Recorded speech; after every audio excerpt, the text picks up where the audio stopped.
Pessoal, nós vamos trabalhar nessa videoaula sobre o delineamento em quadrado latino. Nós vimos nas últimas aulas o delineamento inteiramente casualizado, o delineamento em blocos ao acaso e agora nós veremos o quadrado latino, DQL. Então, quais os objetivos? Compreender a diferença entre esses três delineamentos, entre esses três arranjos de experimento, identificando então quando aplicar cada um desses tipos.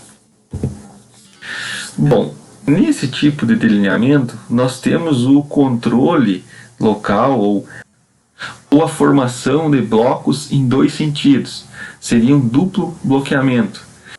Então, quando nós temos uma restrição na nossa área, um fator que deixa ela heterogênea, nós usamos o delineamento em blocos ao acaso, como nós aprendemos na última aula. Quando nós temos dois fatores causando essa heterogeneidade na área, nós devemos então usar o quadrado latino. Então, por quê? Porque ele isola esses dois fatores. Então, nós vamos ter um bloco na linha e um bloco na coluna.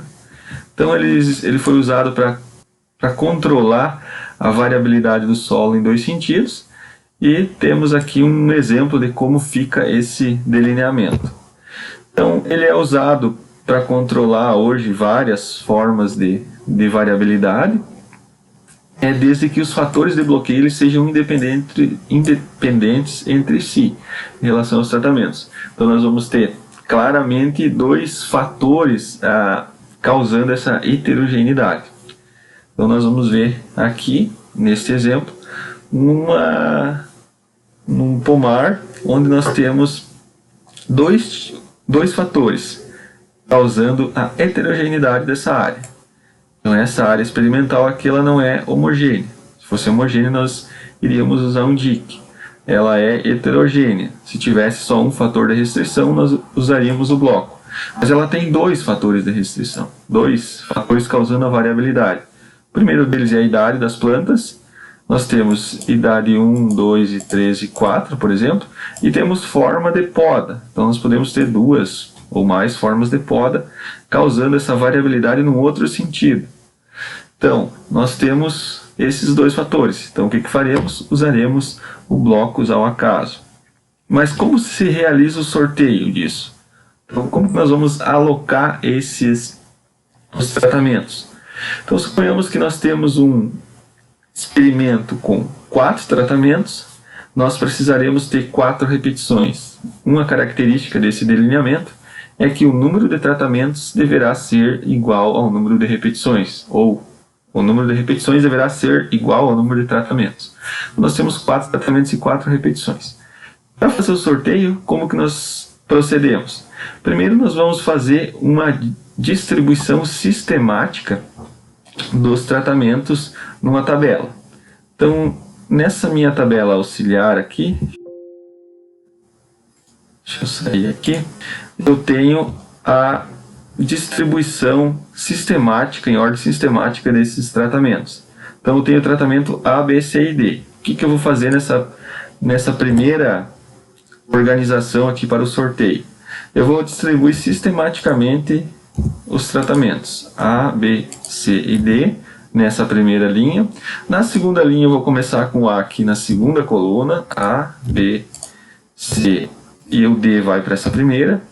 Na próxima linha eu vou começar com A aqui, formando então essa diagonal, A, B, C e D.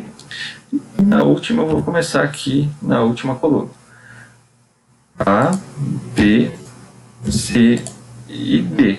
Então percebam que essa minha organização inicial aqui ficou igual a do quadro ao lado. Voltando aqui então, nós temos essa distribuição sistemática. Temos o A, B, B, B, C e C, D, D e D, C e C. Essa é a primeira etapa. Qual que é a segunda etapa? A segunda etapa, nós vamos sortear as linhas. O que nós vamos fazer? Nós vamos pegar aquele nosso quadro feito anteriormente e vamos transferi-lo para um novo. sorteando as linhas. O que é isso? Eu vou sortear Então eu tenho 4 linhas, eu faço um sorteio. Pode ser no papel, pode ser no sorteador. Vamos supor que caiu no sorteio 3, 2, 4 e 1. O que nós devemos fazer? Nós vamos pegar a linha 3 dessa nossa primeira organização e vamos colocar no primeiro espaço aqui, na primeira linha. Percebam que eu transferi para cá o tratamento C, D, A e B.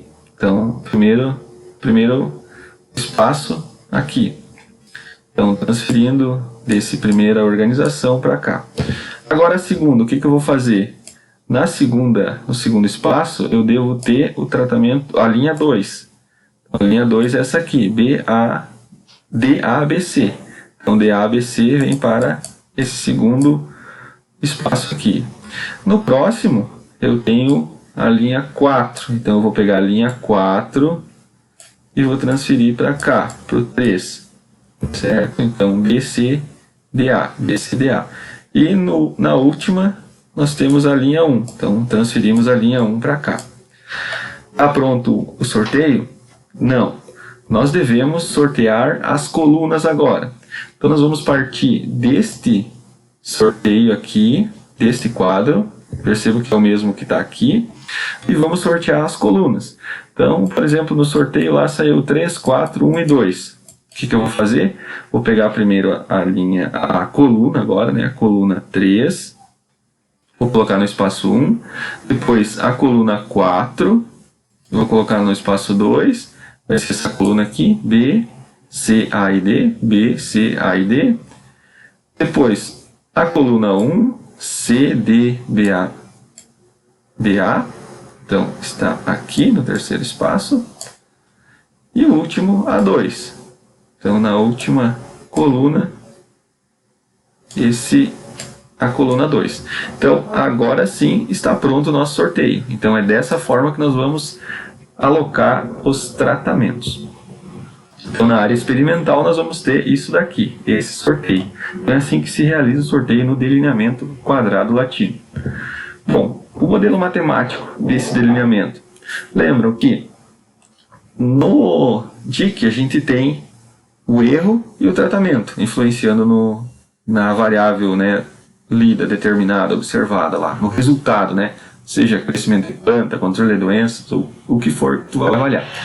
No delineamento em blocos ao acaso, nós temos o tratamento, o erro e o efeito do bloco. Agora, nós temos também mais um causador de efeito. Nós temos, então, um outro bloco que seria a linha ou coluna. Então, nós vamos ter o efeito do tratamento, do erro, da coluna e da linha, que seria um bloco na linha e um bloco na coluna. Então percebam que o modelo matemático ele ficou maior. Então nós temos mais causa de variação nesse sistema. Então aqui temos um esquema de um tratamento, de um experimento, né, com 8 tratamentos e 8 repetições. Percebam, é 8 por 8. Produção de arroz e um experimento no quadrado latino em 8 por 8. Então, nós vamos ter o mesmo número de tratamentos para o mesmo número de repetições. Como que fica o quadro da análise da variância? Então, nós vamos ter o efeito do tratamento, da coluna, da linha e do erro. Então, nós temos esses 4 fatores influenciando. Então, nós vamos ter lá na análise estatística, no quadro da análise da variância, coluna, linha, tratamento, erro e o total. Então nós teremos esses fatores. Qual a desvantagem? Então o número de tratamentos deve ser igual ao número de linhas e ao de repetições. Então nós podemos ter 6 tratamentos, então vão ser 6 colunas, mas também nós vamos ter que ter 6 linhas, ou seja, 6 repetições. Então nós teremos essa característica. Então é praticamente inviável para grandes números de tratamentos. Imaginem 15 tratamentos vezes 15 repetições. Então nós teremos 15 vezes 15, precisaríamos 225 unidades experimentais. Então é algo muito fora da realidade. Então o ideal é usar entre 4 e 8 tratamentos, para experimento com 4 e 8 tratamentos. Então ele é adequado para esse número de tratamentos. Por que não menos do que 4? Porque senão nós vamos ter poucas repetições. Então imaginem, 3 tratamentos, 3 repetições. Fica pouco representativo. Mais do que 8, senão nós precisaremos um enorme número de unidades experimental. Tá? Uma outra desvantagem, grande redução no grau de liberdade do resíduo. Então isso aqui também dificulta a encontrar a diferença quando tem.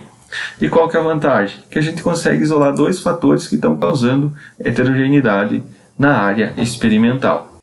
Então esse foi o delineamento em quadrado latino.